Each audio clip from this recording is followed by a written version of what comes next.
All right, so welcome to module 2 of Copy into Cash. And so module 2 is all about your irresistible sales language.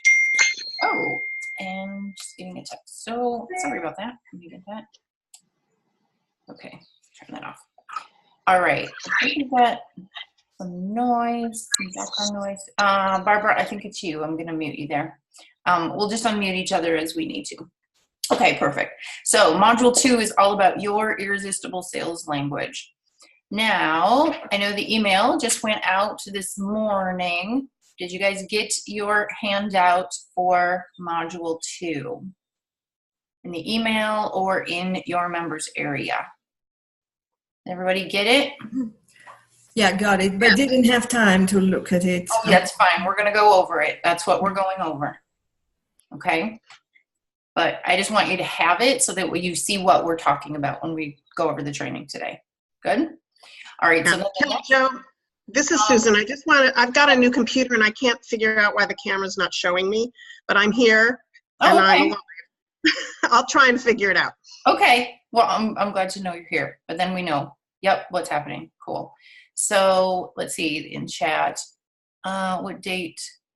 Oh, what your birth date, Lisa. That's what you put in. When we get to that, I'm going to walk you through even on my screen, me putting mine in so you can see, you know, what you need to do while you look at yours, and we'll talk about it. Okay. All right. So yeah, the second thing was to look up your human design chart because we're going to be looking at it for a few things on what we're going to look for your irresistible sales language. And this is also going to be a reference tool for the way that we're also going to put some of the pieces together for you writing your copy. And just so that you know, it is also what I look at as a reference for your own energetic alignment when I help you in many other parts of your business as well, not just copy. It was just that copy was the first thing, the languaging that popped out at me when I started using it to be able to share that with others. But everything else in your business can be in total alignment with who you are based on things that I see in your chart. So just so you know, that's another piece of everything else in your business in alignment can be actually seen right from your chart. So even some skeptics who I know who were out there, there's a couple of my clients here who are like, what is this? What are you doing here?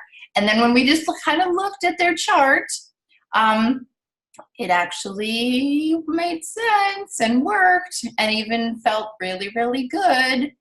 And okay, so I'm just excited because I love it. All right, so let's look first at our handout. So on the handout, I'm just going to go over here, the 5 modules. Last week, we covered your high converting sales funnel. And remember, this isn't necessarily where you're building your whole freaking funnel all together. We're building this whole huge thing. This is about copy, but I wanted to make sure that we had something to focus on for us to write the copy together and for me to show you the pieces to put your copy on that would lead you to the cash, right? So your sales page, an opt-in page that leads to where you make the offer, and then either a cold traffic source or a warm traffic source. And those are the things that we're going to be working on. Now, each of those things, you'll be able to use that information on how to write a sales page, how to write an email, how to write an opt-in page, right? In other funnels that you have. We just needed to focus in, right? So I know there are some people who are still kind of working on that, and that is totally cool. Ask away in the Facebook group, just like you asked, Barbara, in the Facebook group. Is it too late for me to ask? No, it is never too late to ask, because if you do not have that piece in place, what are you going to do? You're not going to be able to like have this other stuff make sense for you, right? So I totally want you to have the clarity that you need in order to move forward. Ask away, okay? All right, so today we're going to be talking about your irresistible sales language. Yay. Okay, so when we're looking at the handout, you have a specific language that is in full alignment with you and your ideal clients. There's a way to word things that has a full resonance happening for you, for them, and the connection between the two together. Okay? When things are worded from that place, it flows very easily. It flows from you and it flows to them and back again very easily. Okay? So this is what we're going to find out today for you. Now, I know some of you have already gone through the challenge that I did a few weeks back, your Irresistible Sales Language, and I did put all the videos to that training in your members area. So you can refer back to them as well to help you to find the words that we're going to be looking for here. All right, so there are 5 aspects to your unique language that we are going to be putting into the copy that we're going to be working on. Okay, so here's what they are. So number 1 is your values. When you know what your values are, the most important things to you about life and the concepts about life in general that are the most important, your ideal clients will also value those same values. This is the like attracts like aspect of this part of the language that we're putting together. Now, a lot of people stop there. They think, well, if I have like attracts like, that's all I have to do. They'll just be attracted to me and they'll just automatically sign up for whatever. But there's other things that are going on energetically that still need to be there for someone to actually want to invest with you for themselves, not just the like versus, like attract like, okay? So what we're going to do, and I'm just kind of giving you a little overview here at first. What we're going to do is we're going to look at your human design and I'm going to point out how you can find the words that are truly going to be the right resonance words for you, for what your values are. Okay, so that's going to be the first aspect. The second aspect is the stand that you take for your ideal clients. The stand that you take for them is something you naturally do. This is your genius zone. Okay, your ideal clients need to know that you are really good at this because they tend to not be. This is the opposite side. So the whole saying, like attracts like, opposites attract each other. This is the opposites aspect because your ideal clients are not good at the thing that is your genius zone. That's the reason that they need you. Right? Is this all making sense at the moment? We're going to get deeper. Yeah, Okay. so just All right. Mary. All right, Virgil, I'm just muting you back there. Cool. All right. That all good? Just get some head nods or something from you? Yep, So good. far? Okay, awesome. All right, the third aspect is their struggle. So their struggle or pain is what is happening for your ideal clients because they do not have that thing that you are so wonderful at, the stand that you take for them. What's happening with their reality right here, right now, because they don't have your genius to help them. What's going on? Now, when you share about this, this is the place that allows those people to actually trust you. So they're attracted to you because of your values, because you both share the same values, right? You're going to share words that help them to know what your genius zone is. And then you're also going to be sharing things that say, hey, and I also understand where you are right now because you don't have this thing that I can do for you. I get it. This is what it feels like. This is what it looks like. This is what you're experiencing. When they hear those things from you, then they trust that you understand them and they trust that you may be able to help them, right? Okay. The next piece is their desire. So what is it that they ultimately desire when they are out of that pain and that struggle and you have helped them? What is that ultimately going to look and feel like for them? They need to hear that you can get them there. It's not just the stand you take for them. They need to know the outcome. You can help them get there. Okay? Remember, I'm just kind of giving you an overview of what each of them are, and we're going to go deeper into each of them. All right, and so the last aspect is, turn that off too. The last aspect is inspire them to action. So all of those first 4 things are actually all things that attract your ideal clients in. So you can hear, okay, we got the same values. She takes a stand for this because I'm not good at it. She understands what pain I'm in. And wow, she really knows where I want to go. You see, all of those things, I'm super attracted. They're totally attracted. But being attracted does not have them click. Right? Click the button to either opt in, buy, whatever. Because clicking a button is an action. We need to inspire them to take the actual action step that is the next step to take on this path together for you to actually help them, right? So we need some action words. We're going to find them for you, what your action words are. Action words are where you put in, you've heard the term call to action, right? Call to action in your different pieces of copy. These are the words you're going to use. Now we're going to look at your human design and we're going to figure out what your right action words are that are totally in alignment for you. There's going to be 2 pieces to this part of the puzzle.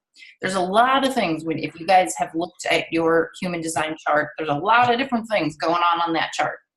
I don't want you to get overwhelmed with that. We are only going to look at the few pieces on it that are relevant to what we need to know here. Okay? One of them is going to be what your type is. Your human design type is going to help you to know how to write your words of action. Not just what the words are, we're going to look at that, but your human design type helps you to know how to write them. Okay? We'll look at that and we'll go over it. So far, does all of that make sense at this point? That these are the elements within your irresistible sales language that we're going to be discovering for you. And you're going to discover for yourself. Good? Everybody? Awesome, awesome. Okay, so obviously in this handout, I have a whole bunch of other words, but we're not going to talk about those until we actually look at your chart, okay? And then I'm going to explain what these list of words actually are used for you to help you figure this out, okay? So what we're going to do next is I'm going to screen share mine, and I'm going to type in my human design chart. And we're going to use mine as a reference just because there it is and we can use it. And you are going to be following along and looking at your chart while I describe what happens within each of the pieces that we're looking at. Okay? And we definitely can stop as we're going and, answer a few questions for clarity's sake. Okay? Does everyone have their human design chart opened up somewhere on your screen? No. Sasha, did you get the email? You got yours printed? Okay. Human Design America, humandesignamerica.com. That's usually the one that I just go right to just to look at someone's chart. So humandesignamerica.com. Just open it up in a new window. And you're going to put in your name, your birth date, your birth time, and your time you need to type in military. So even if it was 3 a.m., you have to put 0300. You have to put the digits in there that way. Okay? And then your city and state and hit calculate. Yes, go ahead, Sasha. Do you need your legal name and, do you need your legal? No. The name is only like a placeholder to help you to know whose chart you're looking at. The name doesn't give any information. It's just a label for the chart. Okay, thanks. Yep.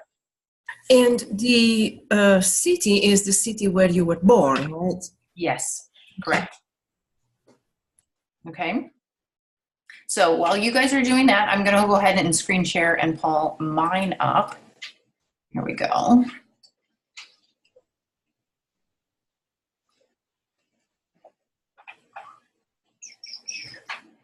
All right. Can you guys see it? Let me know you can see it, the website. Yes. Okay, good. Make sure here. All right, so I'm going to calculate mine. I'm just going to put KJ. As you can see, I've done it numerous times. Okay. I was born on the 19th, July, 69 at 11:58 a.m. in Ohio. Okay, you guys all see how we did that? Awesome. We're going to calculate. And it never changes every time I pull it up. So, you know, it stays the same. It's not like it's, you know, I tested that out. I was very skeptical at first about this, even though it was all so right on. This was a couple years back. I was like, is it going to change if I do it again? Anyway, I'm just telling you because I'm silly. Okay. So here's what we're going to be looking at on your chart. We are going to be looking at these like squares and diamonds.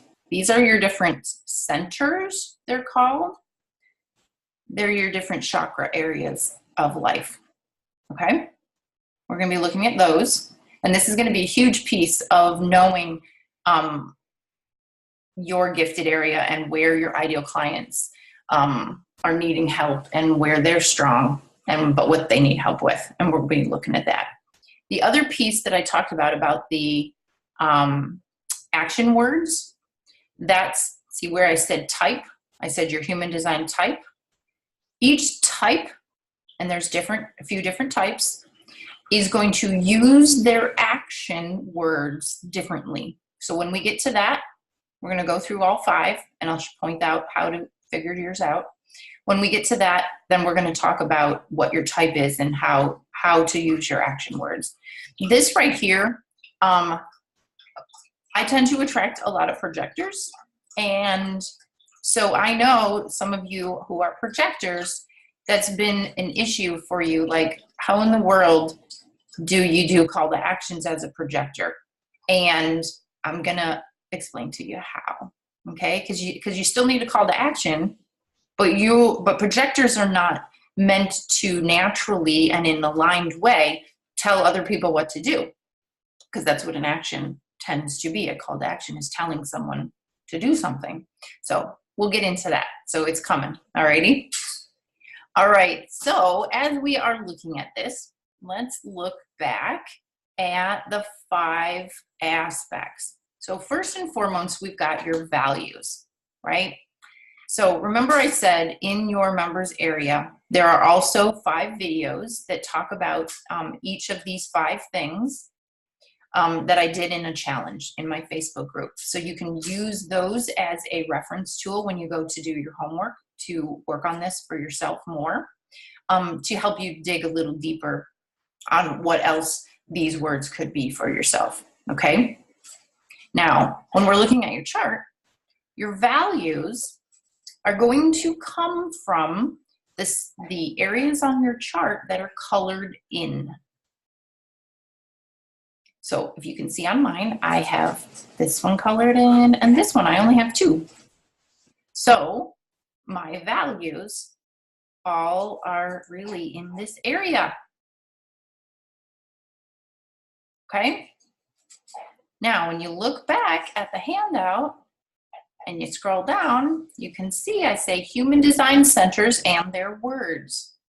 Now I'm going to label these each for you. So if you want to make notes somewhere or write it down, however you want to take notes on this, you'll see that these 2 here are called base Okay, this one is base, and this one is sacral. And I'm going to go over all of them.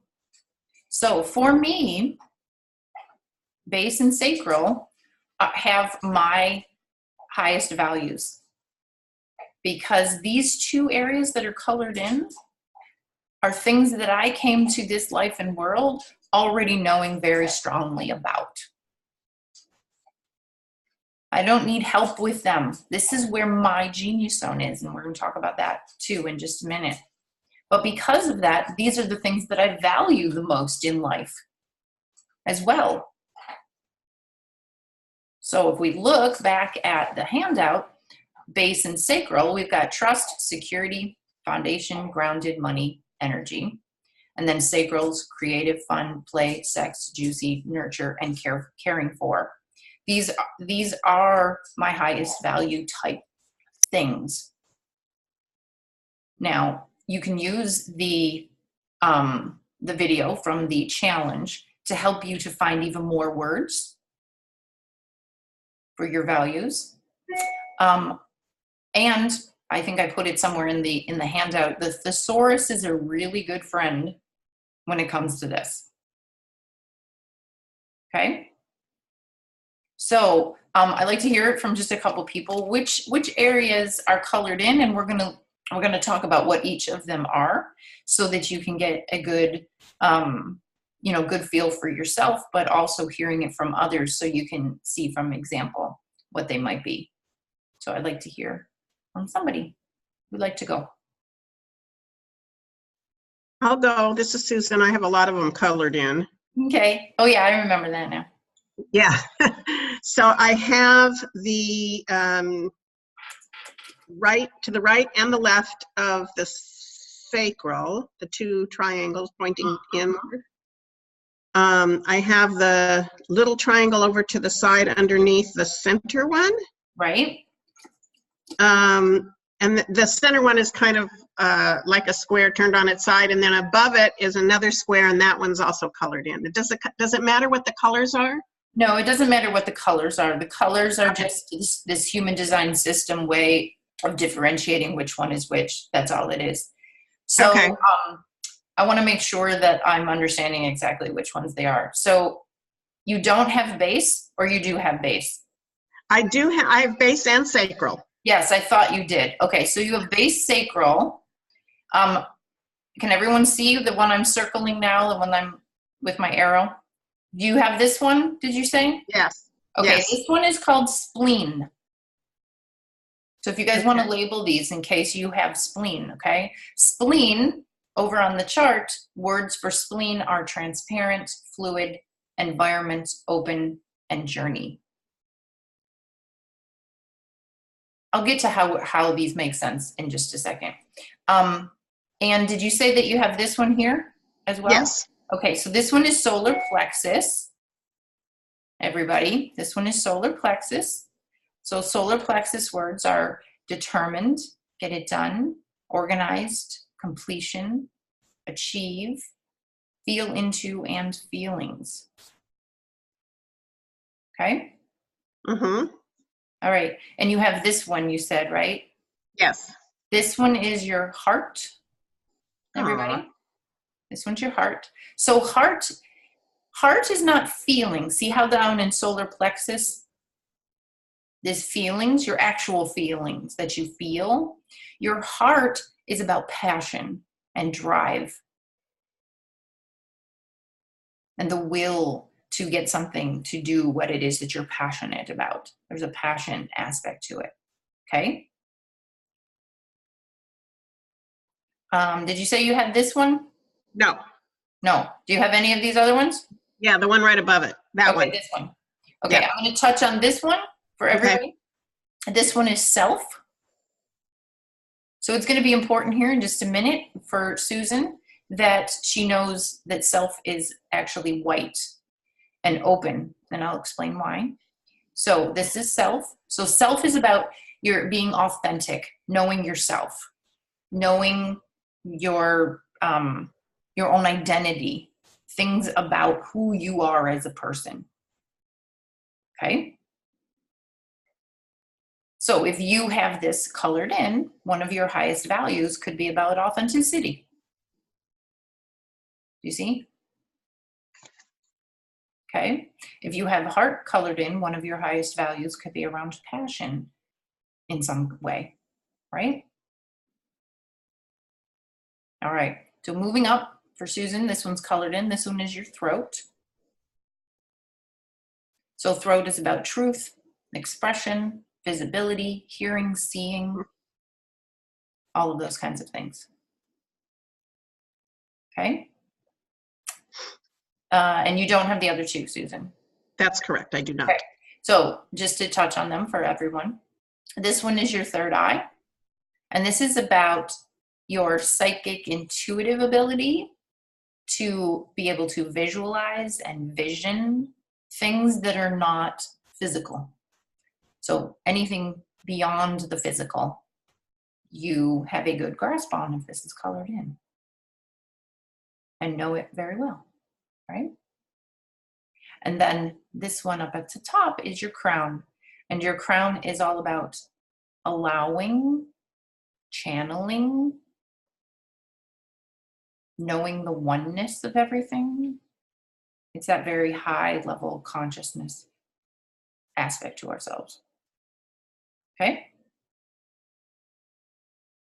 So for Susan, if we're looking at values, what words come to mind around the ones that are colored in, and do they line up for you around what it is that you value the most?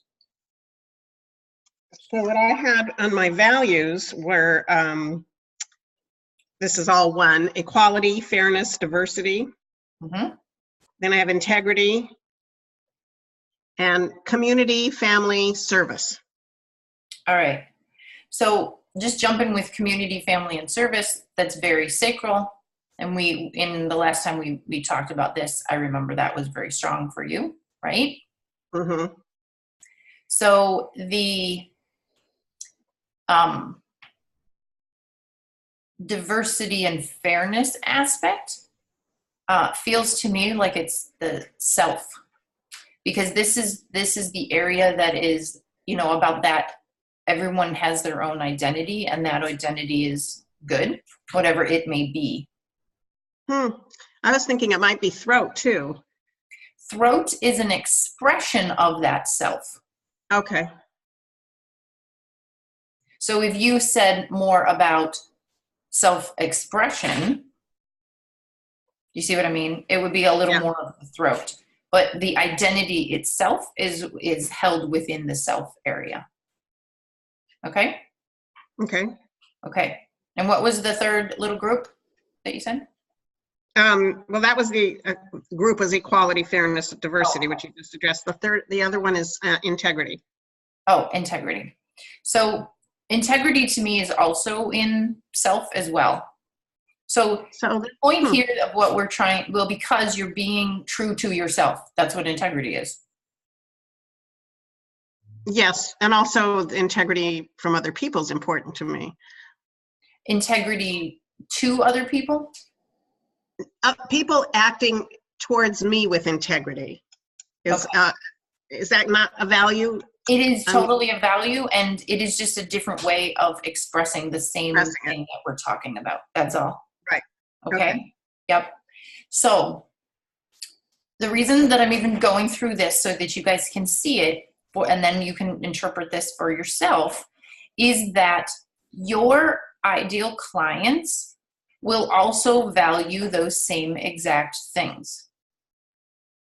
Because if you don't think about this, when you don't value the same things as someone else, it makes it really hard to communicate because you're not on the same page about what's the most important things in life.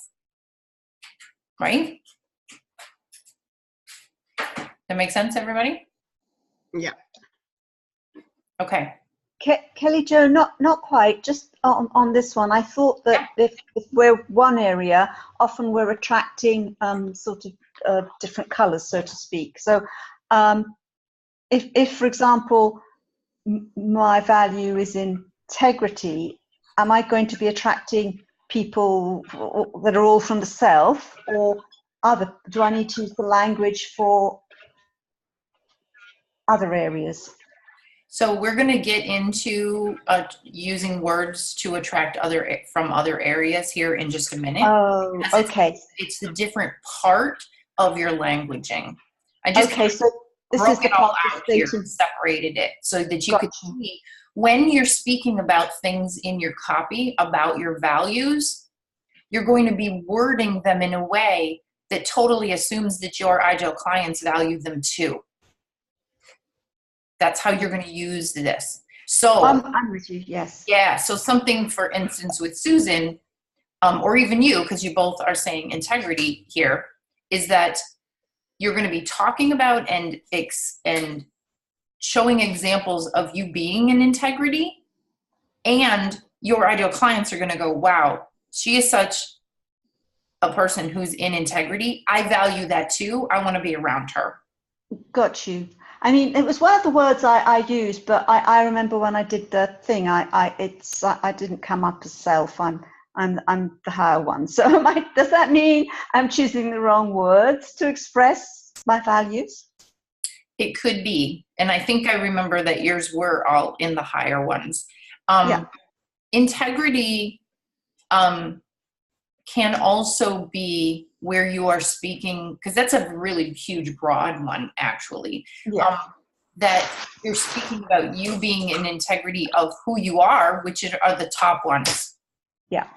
You see what I mean? So how that one can, that particular one can actually umbrella over the others. It's just you want to show your people what it is that you value, that are these solid areas, so that your people go, yes, I completely value that too. I want to be around this person more. Okay, and you'll go through language for all of those? Yes, they're all in the handout. And the thing is that I didn't make a huge exhausted list. I gave you the main concepts of the words, and then you find your own words for them. So if you were a heart valuer, if you will, there are a lot of different words that can convey what passion is. But passion is the main concept there, right? So then you find your own words that feel good to you and resonate with you, but around that concept. All right. So Okay. if I'm the sort of the crown, then the concepts of channeling, knowing, and awareness. Yes. Right. Okay, thank you. Yeah, you're welcome. Sasha? Thank you. The triangle that is to the left, you go back to the base, your Mhm. base, and then move your, yes, what is that, please? Yes, that is your spleen. And I remember when you and I talked, Yeah, you were very strong in spleen. yeah. So spleen is about the intuitive sensing of what's happening right underneath the surface of the physical world. So sensing things in your environment, you can just kind of sense what's going on. And it could even be, sensing the mood, sensing the energy in the food. I think we've talked about that a little bit, right? It's like, that's why it's actually, the words for it are very fluid, open, transparent, because there's this almost gauze feel over everything in the physical world, okay, that you naturally sense of what's going on. Thank you. I'm unclear. Forgive me. I'm not grasping this. And I must confess, I do not have your handout open at the moment. So forgive me if this is there. Okay. When we're looking at this, what is the bridge between this information and the values that you're referring to, so that we have a working vocabulary with our copy? Got it. So in the handout, I list out each of the different centers and some word concepts for each. this is a reference tool for you to use in the 5 aspects we're about to finish, go over. Okay, so the first one is about what your values are. Your highest values tend to be from the areas that are colored in on your chart, because the colored in ones are the ones that you're really good at naturally. So you're going to value them the most in life. All we're looking for here are a few words that fit with the colored ones in, and you match them over with the list in my handout, and then find, different kinds of words that go with those if those don't exactly resonate, right? For you to be able to know what your values are when we go to use them in your copy. So when we get to the next couple weeks and we're going to actually start writing copy, I'm going to be telling you, this is the place you put your values. You say it here in your copy this way. This is the place where you put your values. And then I'm going to be telling you the other 4 things where we put those things in your copy when you go to write your copy. But we need to know what the ingredients are, if you will, of the recipe that we're going to put together when we cook it all up. Understood. Okay. Thank you. Okay? Very Yeah, you're welcome. Okay, so here, I'm going to stop share for just now because I want to be able to see everybody's faces and see if there's any other questions. Is this making sense, at least, even if you don't know what yours is? I'm going to coach you, right, on what yours is. But is the idea here, are you guys grasping this here overall? Yeah. Oh, Okay, I'm going to go to Susan. I saw her hand up first. So go ahead, Susan. We'll get to everybody. Thanks. Yeah. Okay, so I'm one of those who has a lot colored in. I have two that are white, Yep. and everything else is colored in. So I could have a lot of value words. You could. Yep. So So you get to pick. You get to pick. What do I pick? So so Air the woman, words- you get to pick because you got so many, right? okay. Picking and narrowing it down, and this was a huge piece that I did with a lot of people when we did the challenge, and I did the challenge with people. Yeah. The more that you narrow is going to help your ideal clients to really hone in on, oh, I get it. Because if you're kind of all over the place, even though, yes, you have a lot of them, this was something I was thinking about even right before we got on the call, is that this isn't all that you have to take every piece of who you are and the whole everything of the universe and put all of it into your business. You don't have to do that. Your business is its own entity that we're using who you are in your alignment to help your business be able to attract the right people when you're working with them. It's a separate kind of a thing, even though it's in alignment with who you are. In that separate entity of what your business is, you get to pick from who you are, which parts of you want to play in your business. Okay? Okay. Mm-hmm. Does that So help? and the values I've stood in from another process I've used are honor, Right. belonging, and what I call enchanted play. Mhm. So I can see that in the crown, the third eye, the throat, I can see it kind of harmonizing amongst them all without it having to be, but there's the pieces of getting it done in organization that I don't generally bring. Right. Because I kind of go the other direction, but I can also see that perhaps adding that could be useful to have them know, no, I got this. I do have organization, and I know, so I see there's the default ones that are easy for me, let God sort it out. Here's what we're going to do. When we get to the other aspects, I'm going to show you how to bring that in. Okay, awesome. But right Thanks. now, it's just the values that you're going to share with your people, because getting it done is probably going to be something you're good at, but your people aren't. And we're going to talk about that. Okay, perfect. See how that's a little different? We're going to get to that Yeah. next piece. Okay. Great. Thanks.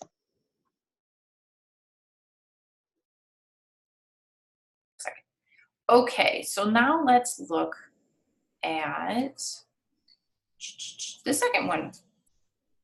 Okay, so this is what Susan was talking about. So the second piece of your irresistible sales language is the stand that you take for your ideal clients that they are not necessarily good at.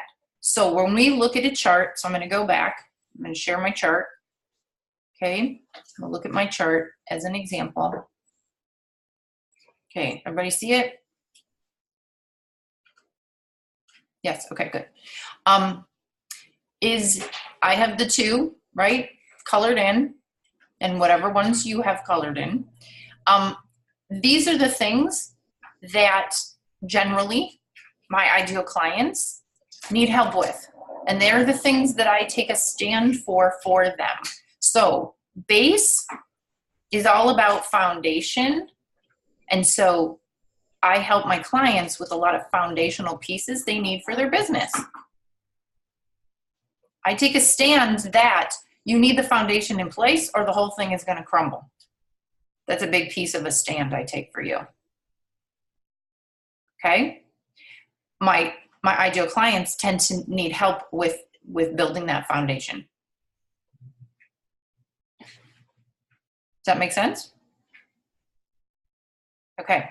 So when we look at the list of words in the handout and we go to base, see where it says foundation, grounded, money, energy, these are all the things that happen at that level of things in life. These things, I got you covered, right? This is the stand I take for you. There needs to be trust, or every relationship you'll ever have is going to crumble, right? It's a foundational piece. Make sense? This is a stand. This is a big piece of the stand I take for my people. So on my chart, I also have sacral colored in, and I'm going to care for you like a mama that I am, right? And we're going to do a little bit of fun and a little play, right? And we do some creative things. Even this is in and of itself is kind of creative because it's not the usual way, right, of figuring these things out.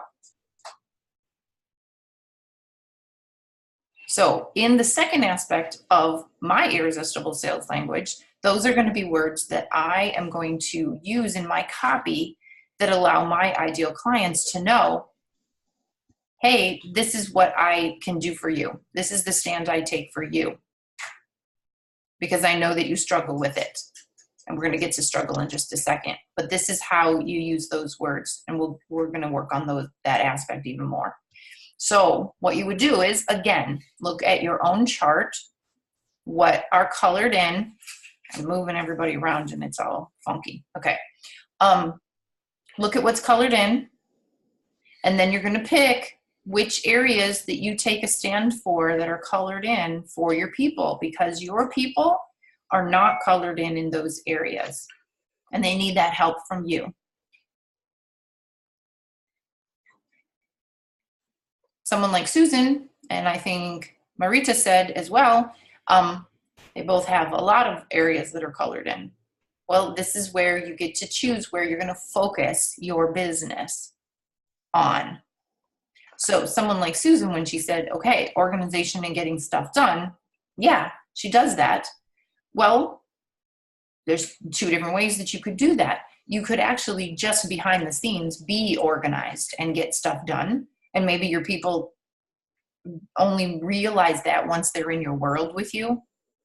Wow, she really does get stuff done behind the scenes. And then they fall in love with you deeper because you do that. But that's more you just doing it versus you taking a stand for them being organized. And I'm going to show you how.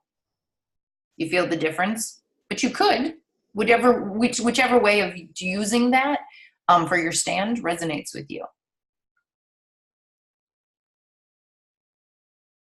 Yes, Sasha. Here, we got to unmute you. Okay. Yep. I have a question about the stand. Mm-hmm. I'm not that familiar with human design, so I'm attempting to grasp the essence of it. Yep. In my case, yes, we have the intuitive down. You know, most people who know me know that. However, that second, you have it filled in as well. Yes. I don't understand the relationship between one filled in area and the other, and how one would distill out the stand that they would take. I know that I need to look at your handout for the values and the wording. Mm-hmm. Conceptually, I'm attempting to fathom the need of the client based on this system. And so mine are filled in just two, which is that spleen and then where you have your pointer right now. Right. So So what you are at this point of what we're teaching you, because I've just kind of, I know I'm not like bringing it all together yet. I'm trying to show you each piece separately so that you can see what each one is, okay? Yeah. For us to bring it together. The stand is that, for instance, for you, you take a stand for them, that you're going to be this person that does this for them. You're going to be the person who creatively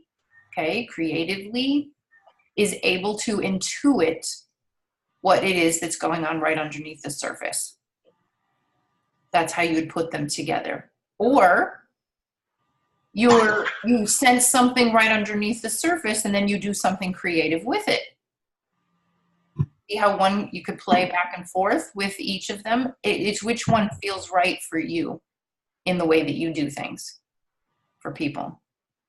okay, I'll think about that. Yep. Okay. And, you know, we're going to have time this week. You're going to work on this. You're going to have questions, Q&A call on Friday. You know, this is a deeper one to really start to figure out. I tried to lay it out as easily as I could because it's definitely a deeper thing that we could go, you know, way down. Okay. You're welcome. So did Sasha's example also help anybody else to be able to see this? Yes, a couple heads. Okay. Awesome. So let's now look at the third one. So the third one is then your ideal client's struggle, what it is that they are struggling with. Now, it's very simple in that they struggle with doing the thing that you take a stand for. Very simple. They're struggling with it because they're not good at it. So we're going to use this same language around the stand, but putting it in words that say to your ideal client that you understand they struggle with it.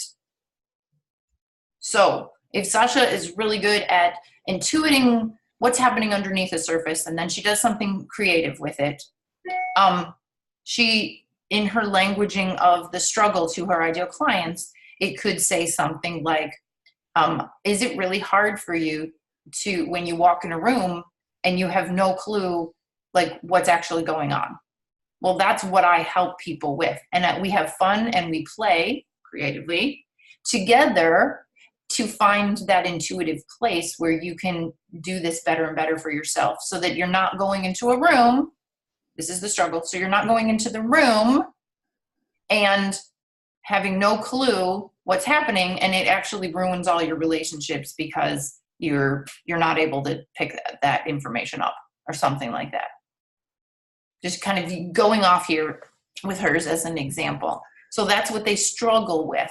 So we're wanting to have that language of that struggle. So because we're going to be putting that in different places in your copy when we go to write your copy. Okay. Now, one thing that I see is that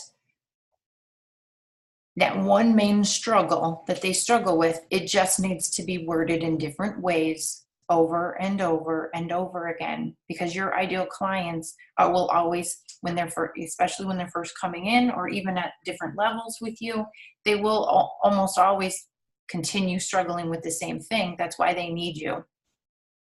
And if you start changing your language up about something else, it's just going to confuse them on what it is that you're there for them.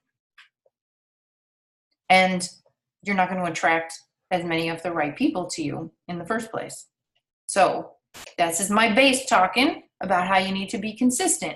And as many of you know, consistent is one of my branding words that I use over and over again for a lot, over and over, consistently, because you need to be consistent to have a good foundation. The foundation has to consistently be there, strong. Okay? All right. So does that one make sense? Moving on? Good? All right. Awesome. So the next one is their desire. So their desire is going to be when they are out of this current pain or struggle, they need to hear that you know how to get them there. Okay? So in your languaging, you are going to be speaking into how either you have done it yourself or how you've helped others to do it, so they can know that it can be done to get to this ultimate desire that they want. This is where you're just going to pull some of the same similar words into your languaging that help them to see that and know that you can help them. Okay? One piece that I'm going to back up into the struggle again for just a minute is that your ideal clients, when we look at your chart, so like if we're looking at mine here, right? I think I'm still screen sharing it. I have these two colored in, and all of these other white ones, most of my ideal clients will have at least one of them already colored in. So it means they're good at something that I am very open to, however that shows up in life. Because that's what the white actually means. You're very open to however that area shows up in life. So my ideal clients tend to have self and heart, at least one of them, colored in. And I can speak to them and say in their struggle, you're really good at knowing who you are, but you're not good at being able to translate it and put it into the words that you need to put on your copy. You see? So your struggle with this, but I'm speaking into what they're good at.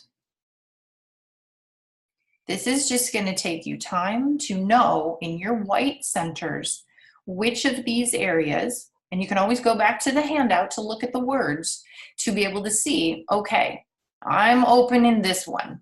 Is that who my ideal client, has colored in? Do my ideal clients, are they all about self-expression, but they're really bad at getting things done, and I'm a get it done person? So I can speak to them in my languaging where I say, wow, you are just out there visible all the time, but then you're all over the place and you don't actually get things done. I help my clients who are really good at visibility help them to get things done. Do you see how I spoke into that? Could I just ask you two things, Kelly Jo? One, have you just demonstrated that though you've got a lot of white spaces, you have intuitively selected the self and the heart? So intuitively, but also purposefully as well. Purposefully. Both. I intuited into it to purposefully select them. Because this is for me, for years, I was all over the place in who I was attracting. I was good at knowing who I was anyway, okay? But I was attracting a lot of different people because I was not focusing, because I have so many different people, different types of people I can help, right? You see that? Yeah. Yes. That I wasn't focusing it in. And so consciously, purposefully, I said to myself, I have to. or I'm just going to keep going all over the place again and attracting all different kinds of people. Because if I don't focus this in for my business, because I still have a lot of people that I like in my life and world who are all over the place. And that's totally fine with me, right? It's just that for my business, I needed to really focus in and choose. Got Who you. I really liked working with the most. Do I like to work with get it done people? I do. Are they my highest top crazy, oh my gosh, I'm like completely ecstatic for them? Not as much. Yeah. So this is where I went and with myself to figure that out. Okay. Got you. Sort of your So that version. way, and I could use the words about being authentic and being passionate. You see, these kinds of things. So this is where I chose Courageously You.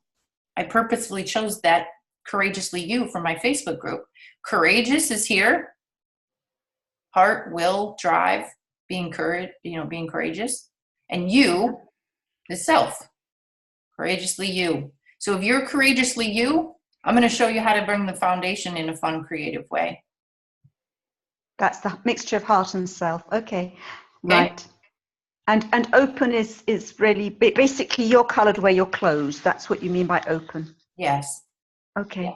Okay. So you purposely chose that, and would you say that the majority of your clients tend to be in the heart and self, not lower down and not higher up? So I would say that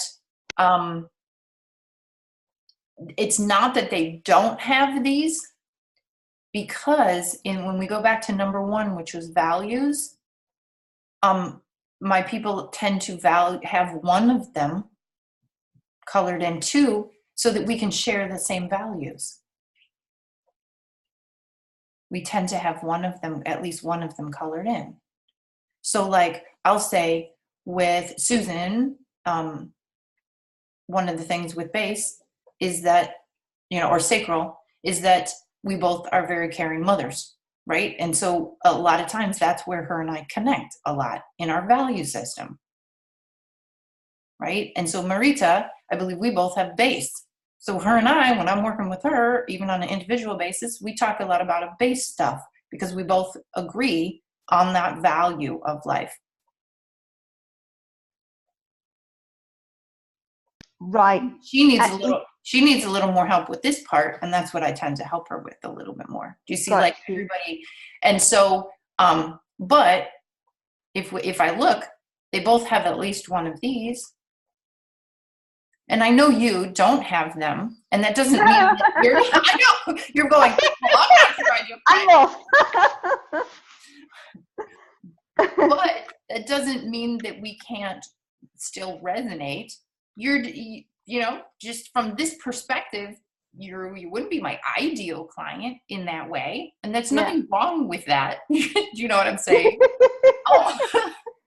Okay. We would just communicate about it in a different way. When we want to write copy and put our messaging pieces out there, we just want to focus in on trying to attract more of our ideal clients. And this is just one tool to help us. That doesn't mean that we're still not going to attract other people, but we want as many of them to be our ideal ones as possible. Yeah. Right? Okay. So if you like me really, and there might be some. Yeah, I still like you, dear. And there might be a little bit of coloring. I think there was some coloring elsewhere. Okay, got you. Thank you. Yeah, you're welcome. Okay. So are we good with the first 4? So Sasha, I know we're going to go a little over. So if you can stay, that would be awesome, because especially this inspire them to action piece. But it's all recorded, so you guys can, if you can't stay past the top of the hour, it's recorded and you can come back. And we have Q&A on Friday. Ask in the Facebook group if you still need clarity. Sasha, go ahead. Thank you. I'm starting a project of listening back over many years of case studies and testimonies.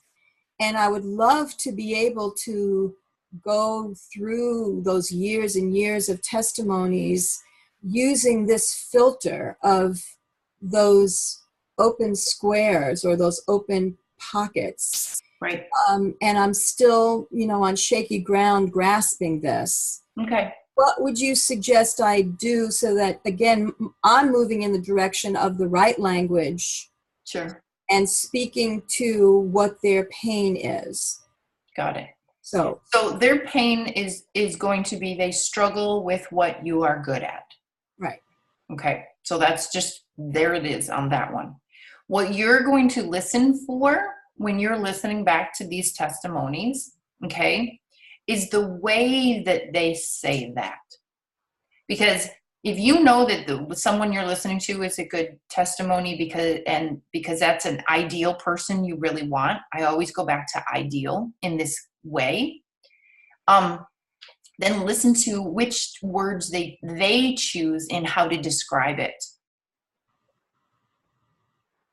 their pain or their desire. Right. And so how would I match that up? I mean, I'm going to look for keywords and so on, and I'll look at your handout as well. Right. How would I distill and integrate that with this? Right. So what you want to do is we're in this program, because everybody's got different ways of doing it. In this program, we're using your chart as a reference point of your alignment. Right. And your best ideal alignment for who you are and who your ideal clients are, so that we can find the language. That's the point of why we're looking at this. So instead of going, here's a testimony, which words do I pull out?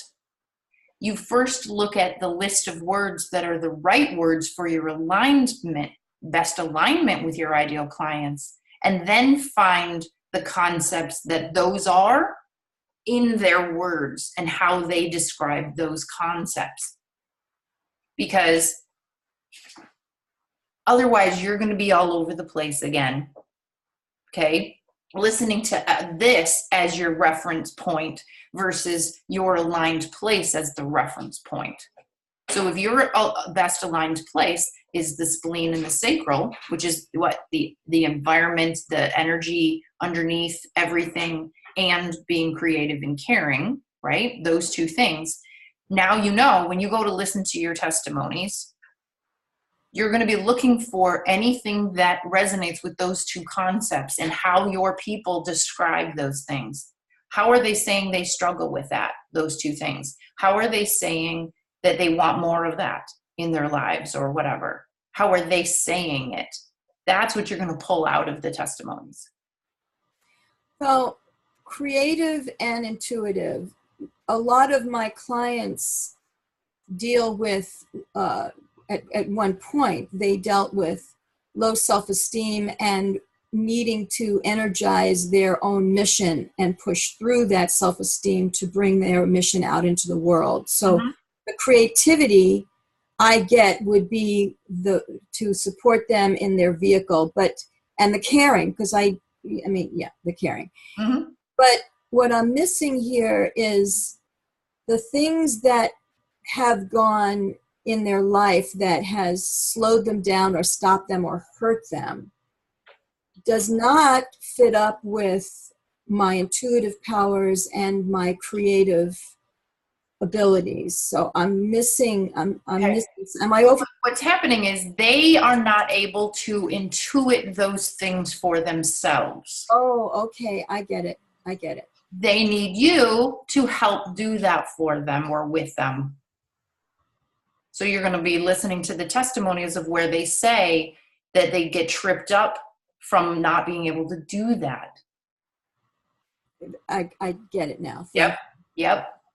I saw the light bulb. Thank you. Yeah, you're welcome.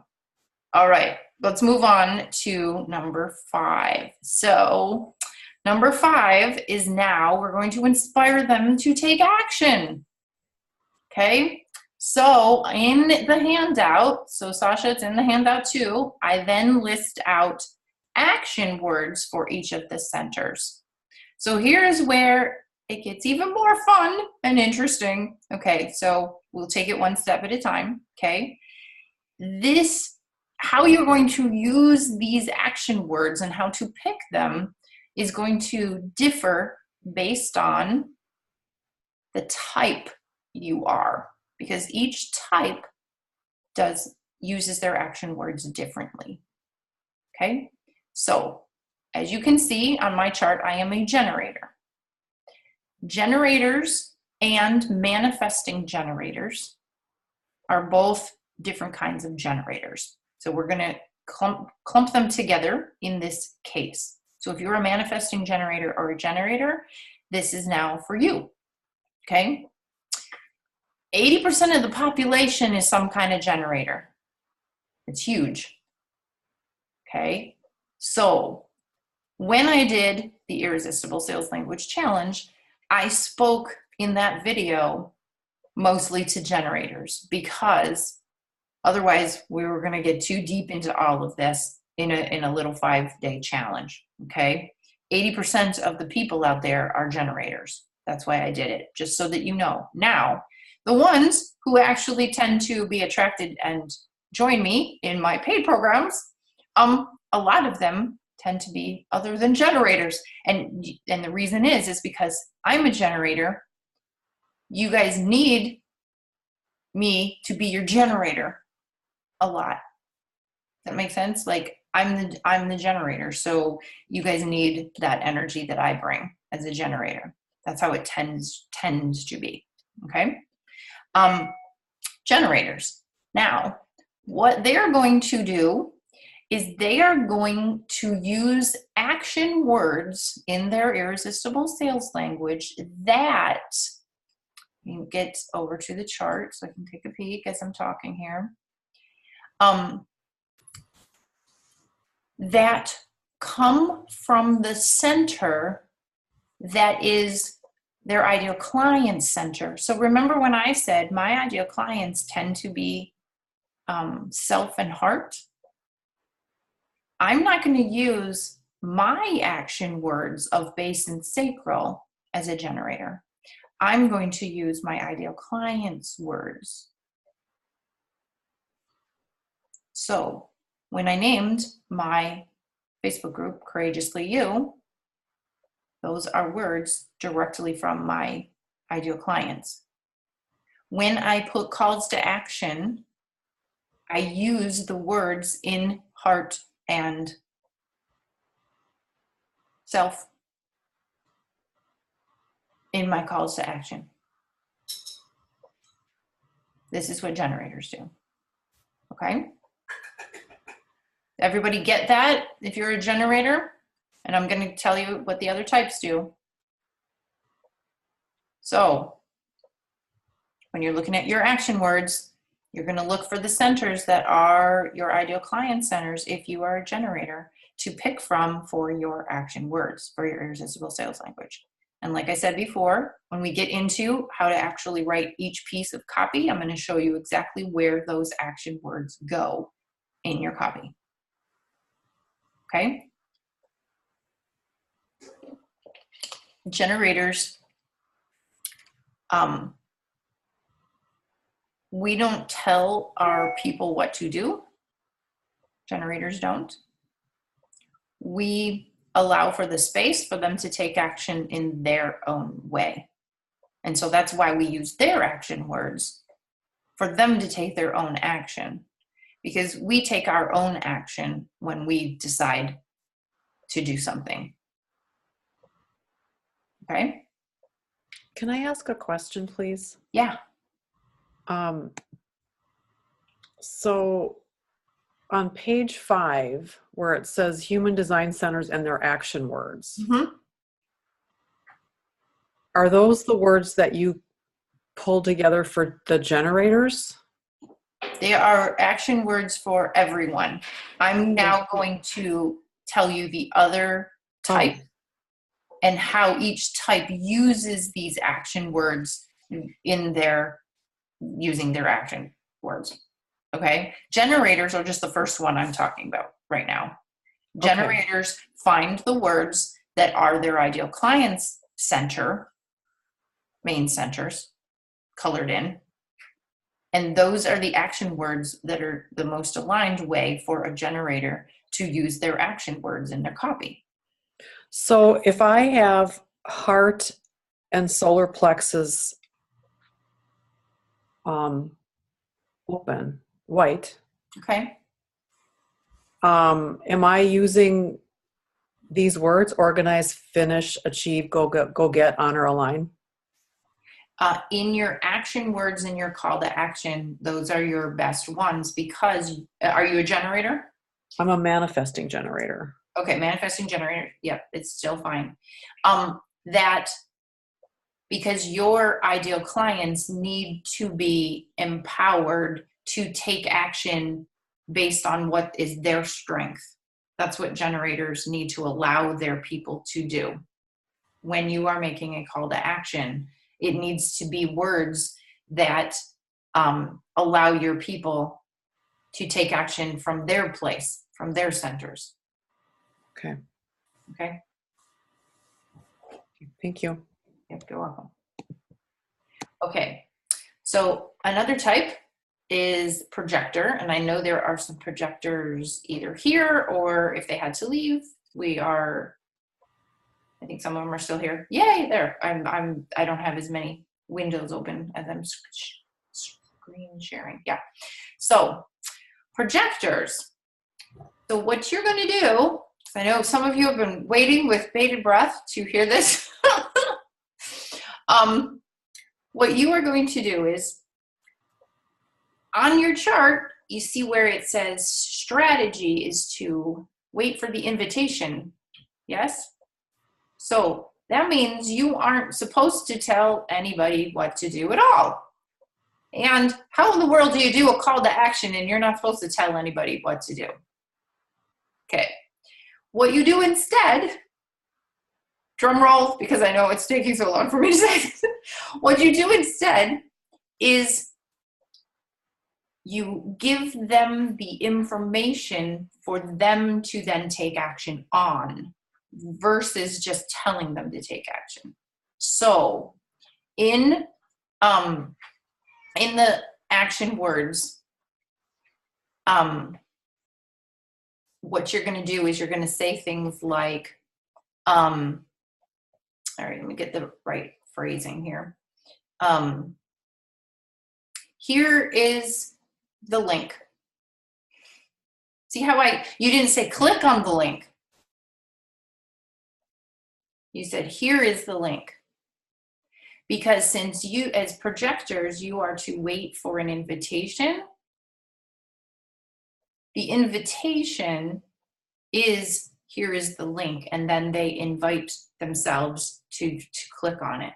If you do that, your right aligned people will feel the right energy in that and will click it without you having to tell them action words to do so. Okay? So what you're going to do is you're going to make statements of what is there for the invitation back to them. It seems in our online world, in the business world, very counterintuitive because everything that we're taught is you need to give them an action. You need to tell them the action to do. A projector's ideal clients, that is not right for them. A projector is to do their thing and allow for their people to decide on their own. Because as a generator, say I'm a generator, my best kind of people are usually projectors. And if a projector just tells me information and says, here is the link, generators themselves naturally decide if clicking that link is right for them or not. But if a projector tried to tell me to click the link, it wouldn't feel right. No, don't tell me what to do, projector. I'm going to decide on my own. But if a projector just gives me the link, I'm more likely to click it because I felt more empowered to choose to click it.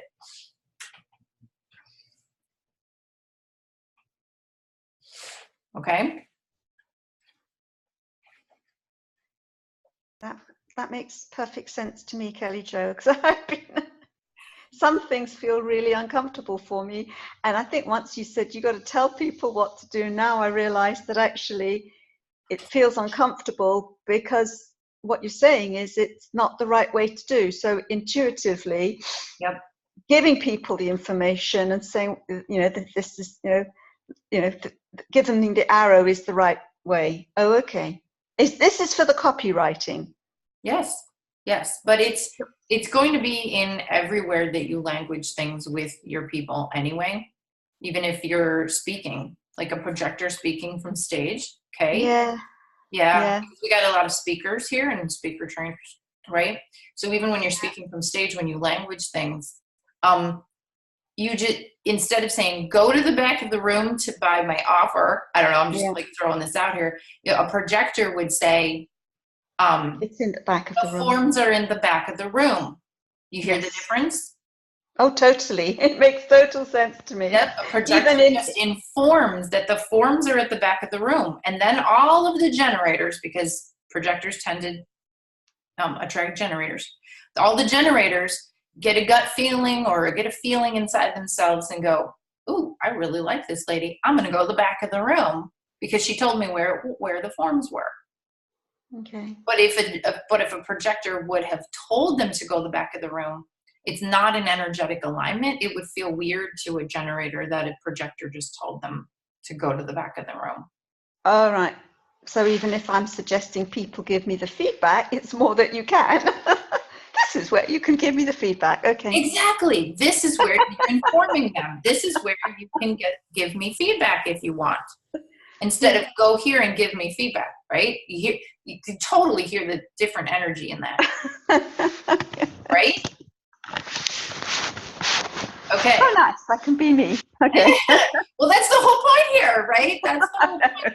Is that there are these subtle nuances this way that we don't think about because we're raised, in a society, in a world that values only generators because there's 80% of the population. Yeah. The generator way of doing it. But So, I've noticed it in my coaching as well, whereas some people do this, do that, and I'm thinking, no, you don't do that because it's not my style. Okay. yeah. Right. Okay. But then, so really, I'm creating a space and hoping people come. So remember, okay. yeah, you got it. So remember, generators, you're using action words to tell someone what to do that are their action words. This is for generators. So I would use words like align yourself now. Because as a generator, then I'm telling my person who is all about alignment that, wow, oh yeah, I want more of that from her. Okay. Now let's go to manifestors. And it's like the opposite of a generator in that manifestors tell people what to do. Okay. But they use their own closed centers action words.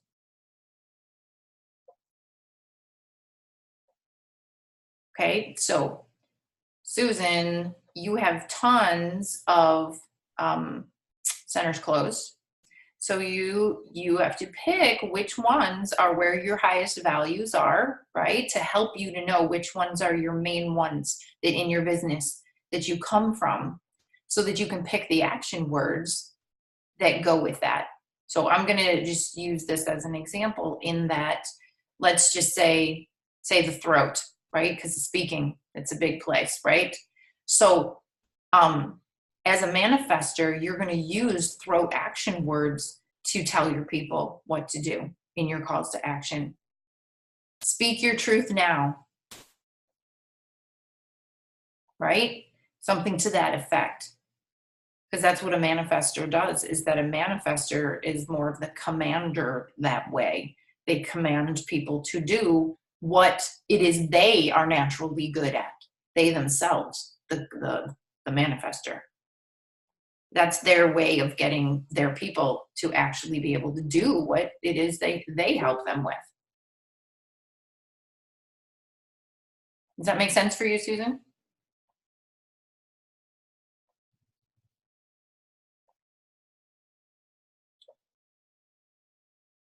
Which Susan are you talking to? Oh, okay, yeah, sorry. We got two Susans here on the line. Here, let's get over here. Can you unmute? There, Okay, right? I unmuted myself. Yeah, sorry. Susan- It's yeah, Susan Susan Kirby. Kirby. Yeah, I'm the manifester yeah. part in this. So I can get that piece of, you know, jump, speak, go, do. Like if I hand out a form and invite people to fill them out, I don't get them turned in. But if I hand out a form and I go, okay, put your name on the form, fill out your address, do this. Oh, I watched a whole room full of people like turning in things for a philanthropy offer. I'm like, should I tell them it's optional? Like they're all actually doing what I tell them to do. It's like, Well, that's what manifestors are good at.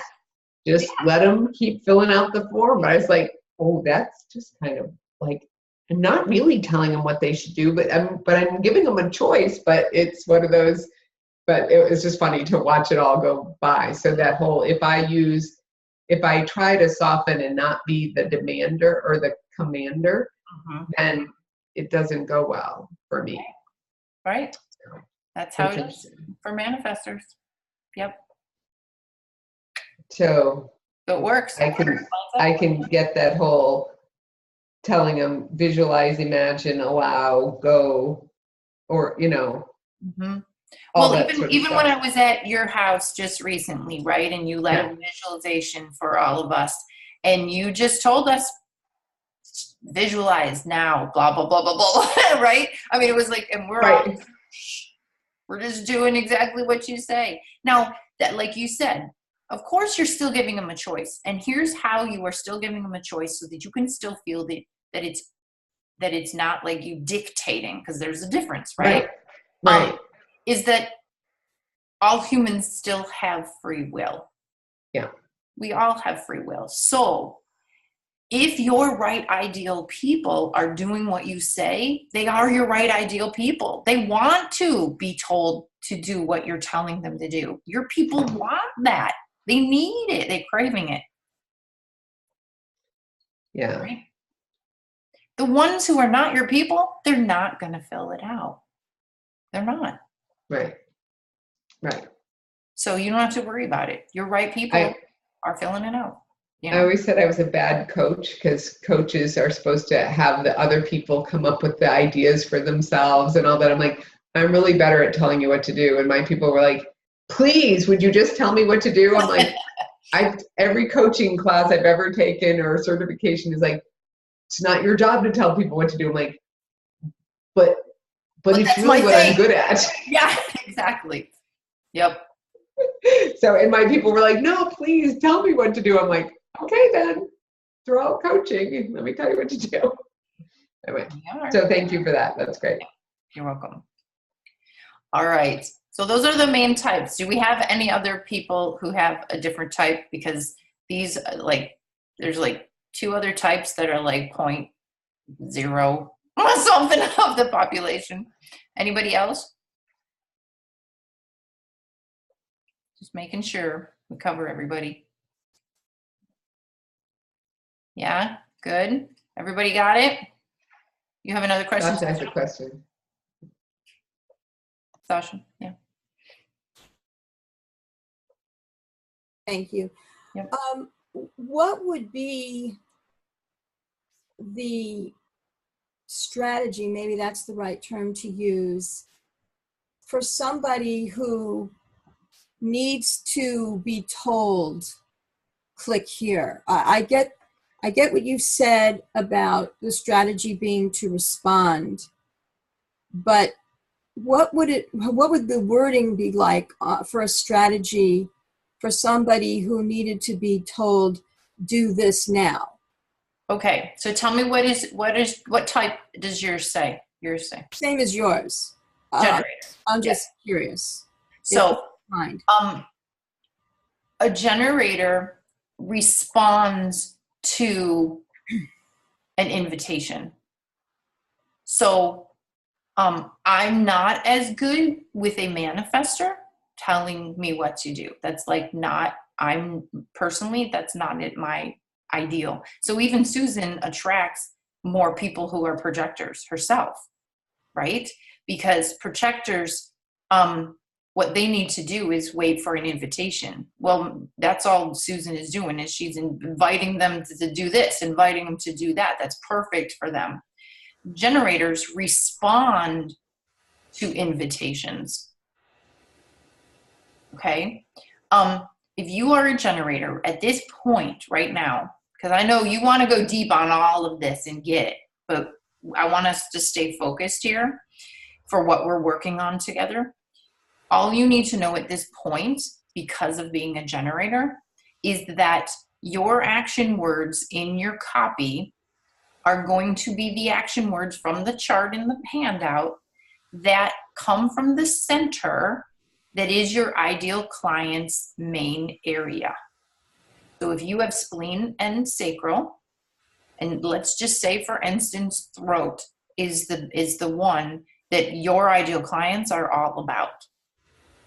Okay, if they are all about throat, then you and your calls to action are going to use words that are throat words.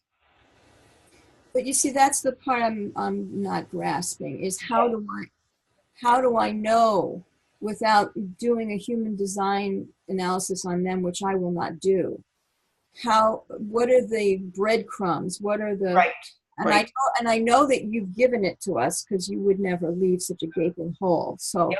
I'm not getting. Here's the breadcrumbs. It is in all of the white areas on your chart. It is up to you who you love to work with the most. Because if you look at my chart, I can do great work with people who are colored in on all of my white areas. But if in my marketing, I tried to attract all of these different people, my marketing is all over the place. And I get all different kinds of people. And that's a lot harder to work with, especially in groups when you got a whole bunch of different kinds of people. Okay? So I chose purposefully and consciously to just go within myself and just go, okay, so a spleen person, yes, I love them, they're great, I love working with them, but they're not my tippy top ideal person. Okay, let's go to solar plexus. Man, I love talking to those get it done people. Let's go, because I'm very about energy, right? I like a lot of energy in what I do. I love talking to them, but they're not my tippy top people. So I went through my own intuitive process of elimination to figure out which center was really the dominant one for the people who are like, oh man, I can't get enough of you. Yeah. Like that's my sacral talking. Yeah. Okay. But that's how I talk in my sacral world. Right. So that's what I did. So you have your own process you're going to have to do for yourself. That might be a big part of your homework right now for yourself, because you just have two colored in as well. You have a lot of different people that you can help with your two areas of life. Someone who is over here that's a get it doneer, kind of achievement oriented person, they need help with this, but they may want it for this reason, for the achieving something reason. Is that fun for you? Do you like that? Do you like working with people who they want to have this intuitive understanding from you so they can go achieve more? And you have to ask yourself that, right? Or do the people who are up here in the higher intuitive, metaphysical, way beyond the physical, they're more imaginative and in that, can visualize things, but they can't do this, what you do, they're going to be a different kind of person who needs this help. Do you like that person? Is that the one? Is the person who's all about this but needs help with this? That you just go, yeah, more of those people. And will I be able to start identifying that through what you have in your handout? A little bit, in the sense that the words themselves are the concepts behind each of the centers. Okay, so like the solar plexus, when we were talking about it, organize, finish, achieve, get it done, completion. You can feel what kind of person is all about that, right? Can you feel that, right? What kind of person, that's their main driver, if you will, in life. That type of person may need the help, because they're not good at it, about intuiting what's going on underneath the surface, and then you bring it to them in a caring way, in a creative way. They may need that help, but their reason for doing that and getting help from you is always going to bring it back to their main one, which is about being determined to complete and achieve something. Then you say to yourself, and go in within yourself, and you ask, is that the person that's who I want as my ideal people? Tons of them coming into my life and world in what I do in my business. And then you just do the same thing with each of the other centers, and then you have to feel into it. Does that help other people as well to see how to feel into who your ideal clients can be, and who you want to actually work with based on the alignment in your own chart this way? Kelly Jo, this is Leslie. Sorry, Sasha. Yeah. I just want to. Yeah, sure. Yeah, you go ahead, finish up. I'm just going to finish. Yeah. Thanks, Les. So it seems to me with this that the timing is perfect for me to be going over my years of testimonies using the filter. What I'm going to do is to use the filter of what it is that these people are choosing as words, and for me to get a sense of where they might be on this human design chart. Okay. As my first level of filter, and then my second level of filter would be for me to determine what of those scenarios, shall we say, are the ones that I really love to help people with. Would that be what the takeaway is from our session here today, more or less? For you, absolutely. Okay. Yep. Okay. Yep. Thank you. And then you'll be able to know, when you look at the handout, which words for each of the 5 areas to then pull together based on what you've just figured out from that exercise for yourself. Okay? Thank you. Yeah, you're welcome. All right, Leslie? Yes. So just to get more clarity on this, I am a projector, so I have to wait to be invited in. My inner authority is G center, so I do need to speak to sort of know where I'm going here. Right. And on the chart, I only have 3 spots filled in: the third eye, the throat, and sense of self. Mm-hmm. So if I'm speaking to a large audience, and I mean 1,000 to 5,000 doctors, Right. from this perspective, and I have to, so I wrote down, I have to just say, here's the link. Give them a ton of information from the stage, here's the link. I guess my question is, and then the people, when I look at all my white spots, the people that I really love to serve are the people that are in the heart section. Yep. So could you give me an example of words that I would use, or a call to action, or just to give me an idea how this all ties together? Yep. I'm going to stop share for now. Okay. So from last week, you mentioned that you didn't really want to make an offer from stage. Yes, and I'm really happy to hear that I don't have to. So that's So great. if you don't have to, and where you're going to make your money is them paying for you to come and speak for them, this is where we need to focus. You speaking from stage is just you sharing your 3 centers about what it is that your topic is with the health and everything. That's it. That's all you have to do. You don't tell them that here's the link or anything else unless there's something you're just sharing with them from stage, because this isn't about making an offer from stage.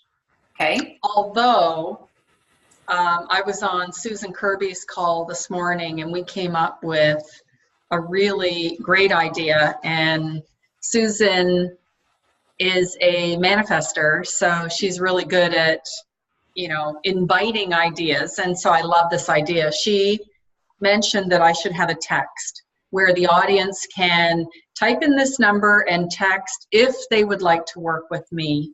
Because what I am also trying to do is I'm trying to monetize my genius. And one of my geniuses is after I talk, I could be a consultant. I don't want to coach. I don't want one-on-one.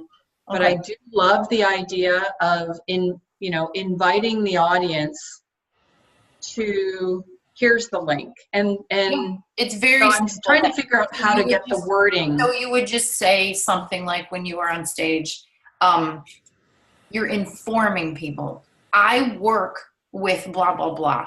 Blah, blah, blah hires me to do blah, blah, blah. Okay? Here is a code that you can text in your phone to find out more about how I could work with you. You just informed them of the code. Okay. Okay? You're still telling them about the code. It's just you're not, like Susan herself would say, open up your phone, click this, type in this number, right? So she would say it like that. And you, as a projector, are informing them of the code. Then all the right people who are totally feeling your wonderful projector energy, want more of your projector energy, will totally go click and type in the code themselves, because they have that enough in them. People who love Susan don't have enough in them, so that's why it's really good that she balances them and tells them what to do, right? Your people have it enough in them. They'll go do it on their own, as long as you inform them that the code is there. You might, if you're doing slides, however you do it, even have the slide of the code, you know, because it's just informing them. You're not telling them to go click it, right? But you're informing them. Okay, that's wonderful. And then with self, throat, and third eye, what are examples of words? Okay. Do you have the handout? Because I have examples in there. I thought I had the handout, but I didn't see it in categories. Yeah, it's in categories in the handout. Handout number 2. Okay, maybe I don't have the correct if it's in categories, then I'll be able to find that. Whatever I printed off, it wasn't in categories. Okay, then yeah, you may only have the first one. The second one, I have them in categories. I have them in categories for words around each center, and then categories for each center action words. Perfect. So I have them both in there. Okay? Thank you. Yeah, you're welcome.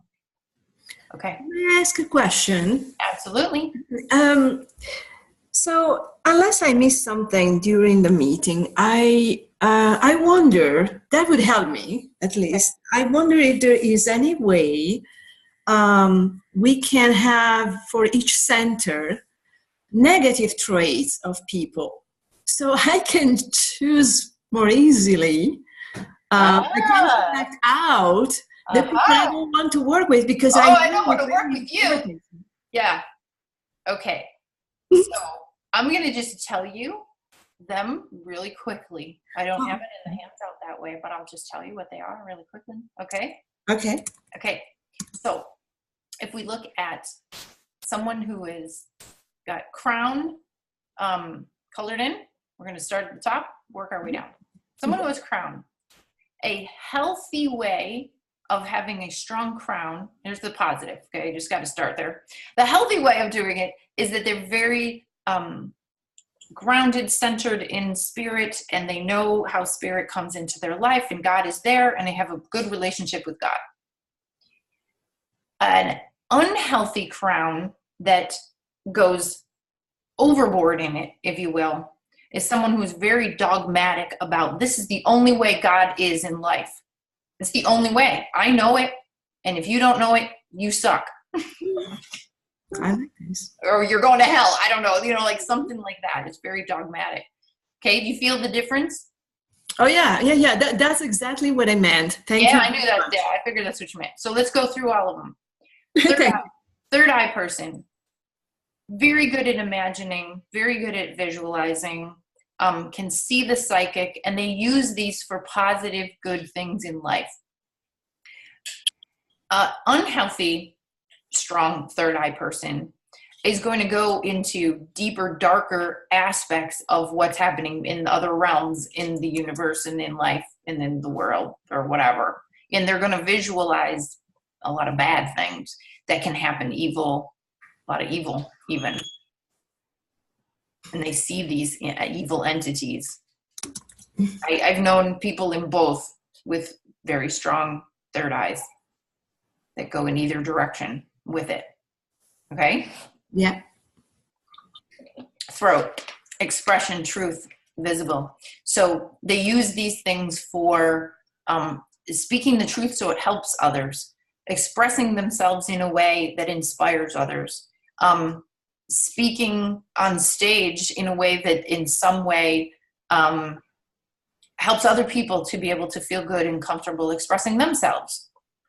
And then a super strong throat who does it in a negative way is going to speak truth in a way that actually they're trying to hurt other people with the truth of the situation. Or they go so far into the truth that it truly is the truth of things that the negative side of what they're seeing. Because there's always positive and negatives to everything, right? In the universe, there's positive. It's a balance. So they're getting visible in a way that's actually harmful to even themselves or others. So you have to go total, right? Extreme. Okay, self. Knowing yourself so that you can come from a good place of self-identity is a positive. Or you could be someone who goes, well, I know who I am, and so screw you if you don't. And if you're not like me, well, then too bad. You're blah, blah, blah. Yeah, I'm trying to just take it to the extreme, right? Okay? Yep. Okay. Willpower, heart, drive, passion. You using your passion and your drive to do good things in life and in your life and for others. A lot of this has to do with the same concept. Good things for you, your life in life and others, right? All of these are somehow. And then there are people with a lot of passion to go kill somebody. I'm just all the way to the extreme, right? But it's like they have a lot of heart and drive. They sure do. Yeah. So spleen, transparent, fluid, open, feeling into your surroundings. So being able to feel into your surroundings so that you can help a situation to energetically be in better harmony or health, if you will, in whatever's going on. That's a positive. Okay. Or manipulating the environment in a way so that it actually does more harm. That would be the opposite way. Mm-hmm. Because they're so good at picking up on energy, they're manipulating the energy to do things that aren't so good. Yep. Okay. Determined, solar plexus. Determined, get it done, organized. So again, back to very determined to do positive things in the world, to be organized, to get to complete and achieve the things that are, helping yourself, your family, your life, right? And then there are people who are very determined to go on and do horrible things, right? They're just as determined. They don't care about other people. They just want to get something done. They don't care if it hurts somebody, right? So before I go on to the other two, the center itself, it isn't a good or a bad center. It's how you use the energy. Okay? Yep. Okay. Sacral. Creative, fun, play, caring for, right? You use that for a playful way to nurture your babies, right? Like I that's a strong one for me. So I play with my kids a lot. I always have. We're very I do a lot of art and creative things. This taken to the extreme in an unhealthy way is like going to be like sex addict, or, you know, someone who is creative about things that are destructive. They only care about themselves. They're very caring to themselves, nurture themselves, right? But, okay, so base, trust, foundation, security, money. So this is when you're building something, the foundation for that security of things and money to uplift the world, if you will, right? And uplift your life, uplift your family. A negative way of doing this would be going to the extreme of, well, I was in the military, so this was also a military, you know, aspect of life when it's in a positive form. But there are people who maybe join the military in order because they do want to actually use the trust in a way that manipulates and actually can hurt other people. You know, like good cop, bad cop, if you will. Like the ones who actually are bad. You know, the majority are good, but then you got a couple bad ones. But that's the same thing, like with every piece of this. There's good and bad in all of them. Does that help? Yeah, absolutely. Thank you very Does much. that help everyone to even get a better sense of all of them, so that you can even see, like, even how it might even play out for you, right? In each of your centers. So maybe that was a really good exercise for other reasons. Cool. Nice. Okay. So, I think that was everything we're going to cover. So, your homework for this week in the post in the Facebook group for Module 2 is where you're going to put your homework. And your homework is going to be, yes, and I want you to narrow it down. 3 words each of the 5 areas. 3 words each. So even though projectors, you don't really use action words in the same way, let's find a way to pick which one is your main area, right? So let's just say Leslie, for instance. So if Leslie, say her throat is her main one, right? We'll just use this as an example for a projector. Her action words normally would be say, speak, hear. So if she's just informing someone, she would be informing them in a way that she herself was using her action words. So she is going to, that is why she's a speaker. She's going to speak her action words. Okay, so if Shannon, you're a projector, right? And so this has probably been one of the issues that you wanted help with, right? So tell me, Shannon, what are some of your closed centers that you have on your chart? So my closed centers are my base and my solar plexus. Okay, so with the base and solar plexus, what you're going to do, let's just use base as an example because I can relate to that one really well. Instead of telling someone to go jump, right? Jump at the chance to get this thing, you know, kind of thing. Because you're not telling them, you're informing them. You are going to do these action words as you inform. So I bet as a fire, which I know, you are also very physical in the way that you go about moving your body, right? So it goes hand in hand with the base. So what you're going to do is, while you're informing someone, and energetically, when you write your copy, do this as well. You're going to do this. This is where the information is. You're going to be grounded. You're going to be in your base when you are telling people that information. This is where the link is. This is where this is. Can you feel the energy in my base as I'm telling someone this is where something is? Using my hands, right? Jump. It's a base action. I'm jumping, if you will, when I inform. That make sense? So. Yeah. So when I'm speaking, okay, go ahead.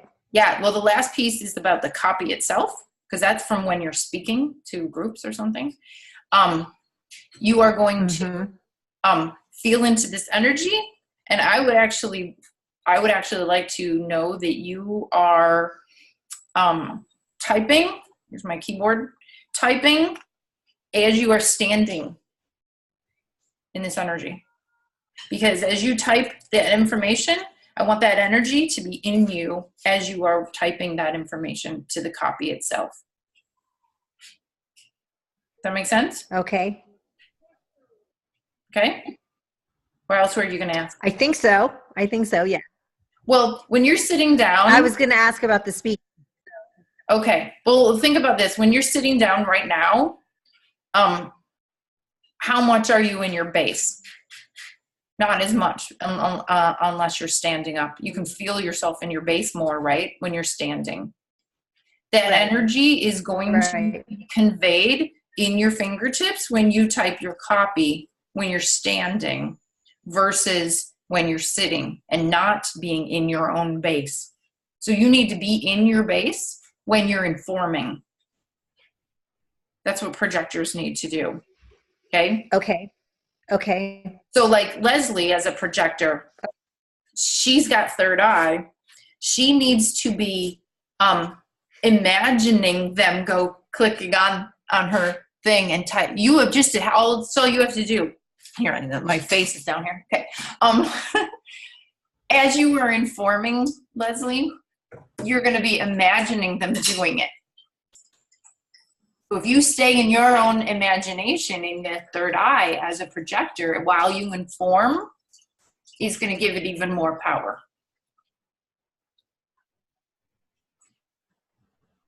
Does that make sense? I think it's pretty cool. Mm-hmm. That totally Look, makes sense. we've been going for a long time. Obviously, I could keep talking for hours. Okay. Is that good for now, everybody? We're just about at the top of the hour.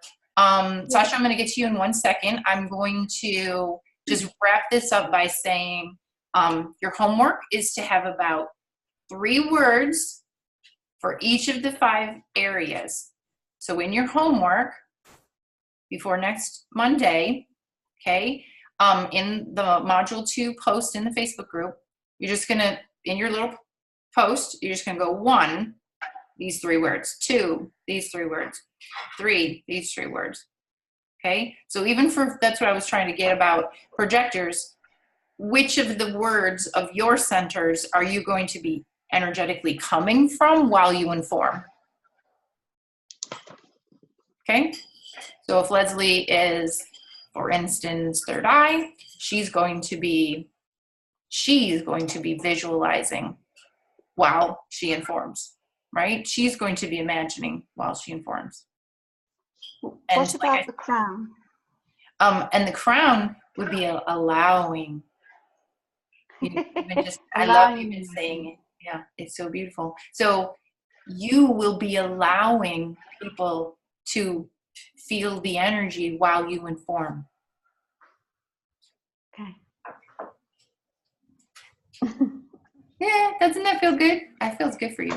Okay, Yeah. so Yeah. that's the homework. Before we go, everybody who did their module 1 homework, I have all your names written down. And I'm going to tell you what your prize is. One person, I'm gonna number them off. I'm gonna ask my daughter to give me a number. We got 1, 2, 3, 4, 5, 6, 7, 8, 9, and 10. We had 10 people. So that was easy, 10. She doesn't know who the numbers are. So I'm gonna answer Sasha's question, and then I'm going to have my daughter pick a number 1 to 10. And the prize is a half hour with me to go even deeper to really clarify your irresistible sales language. So it's just one winning it, okay? But each week, do your homework, and I'm going to intuit into what the prize will be for one person each week. Cool? Just another little fun incentive to make sure you do your homework, and we're moving along. So Sasha, what did you want to ask before we do that? So what would be a good step-by-step for us to do this homework? Like, you've given us many different pieces, and we're going to sift through them. I would love a roadmap of, okay, I would suggest you sit down and do number 1, do this first, and then could you please give me that? Sure. So for you especially, you're going to be going over your these testimonials, right?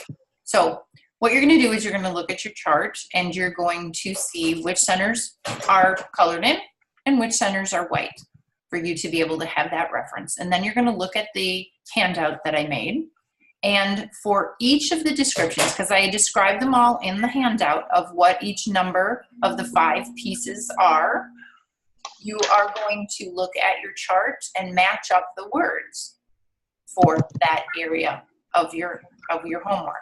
Another reference tool can be the 5 videos that are in your members area that are from my challenge, another way. And then also another way to find the words that maybe these, there's only a few words each, but that gives you the idea, is to use the thesaurus, right, to find other words for this. And then literally all you have to do is just pick your top 3 for each of the 5 areas of your irresistible sales language, and you pick your top 3. So when you talk about the 5 areas, you're referring to their values, your stand, struggle, desire, inspiration to take action. Yes.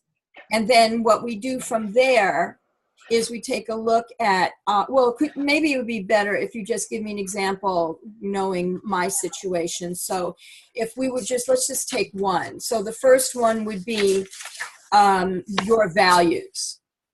So you would look, I'm not going to go through all of them with you, but we'll just look at values, okay? So your values, these are the concepts that are most important to you, the colored in areas that you also share with your ideal clients. So if you have the sacral, say the sacral is the one that you share with your people, then you're going to find your top values within the words that are sacral types of words, because you share those with your ideal people. Okay? And then you just go through each of the other 5 to find your words. We're going to pull all these words together. I'm going to show you where to put them all in your copy as we go. But I want you guys to all have your words for each of the areas so that we know what we're going to plug in where when we go to write your copy. Yeah. Okay? Okay. Right. My daughter left the room. Get your dog. Yeah. He's sleeping. Okay. Oh. I'm going to go ask, okay, because I want this to be random enough. I usually have my kids give me a number 1 to 10 when I do a prize or something. I'm going to get a number from somebody. Hold on.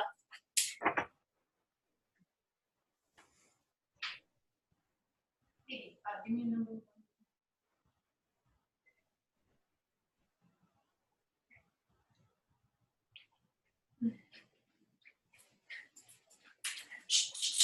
Okay. The 11-year-old said number 5. So number 5 is Katja. Ah, All right. Katja's not here, so I'll have to tag her in the Facebook group and let her know that she won that prize. So doing your homework is obviously, it's important as we're going along because each piece is building upon itself as we're going to be moving through this to write your copy, right? But you get a chance to possibly win something. So we're good for now. We're going to see you in the Facebook group. Post your homework. We're going to have our Q&A call on Friday. I know we went really long. I knew this was going to be a deep, wanting everybody to, you know, really make sure that they knew what was going on for them in these areas. But we'll probably be on our Q&A call just as long on Friday because more questions I think will probably be coming up around this one. So I think that's it. All right, everybody? All right, have a good rest of your day. We'll get this recording out to you guys. We'll see you in the Facebook group, see your homework, and then see you on Friday. Thank All right. you. You're welcome. Bye.